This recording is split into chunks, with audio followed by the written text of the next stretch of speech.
Hello students, നമുക്ക് കുറച്ച് പേരുടെ സമാധി സ്ഥലങ്ങൾ പഠിക്കാം. ഗാന്ധിജി, രാജ്ഘട്ട്. രാജേന്ദ്ര പ്രസാദ്, മഹാപ്രയാൺഘട്ട്. നെഹ്റു, ശാന്തിവനം. ലാൽ ബഹദൂർ ശാസ്ത്രി, വിജയ്ഘട്ട്. ജഗ്ജീവൻ റാം, സമാധാ സ്ഥൽ. ഇന്ദിരാഗാന്ധി, ശക്തി സ്ഥൽ. രാജീവ് ഗാന്ധി, വീർഭൂമി. സെയിൽ സിംഗ്, ഏകതാ സ്ഥൽ. മൊറാർജി ദേശായി, അഭയ്ഘട്ട്. കിഷൻ കാന്ത്, നിഗംബോധ് ഘട്ട്.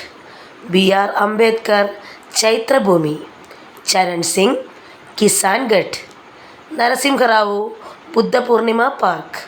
ചന്ദ്രശേഖർ, ഏകതാ സ്ഥൽ. ശങ്കർ ദയാൽ ശർമ്മ, ഏകതാ സ്ഥൽ. K R Narayanan, Karma Bhumi. ഉദയഭൂമി എന്ന പേരിലും ആ സ്ഥലം അറിയപ്പെടുന്നു. Thank U.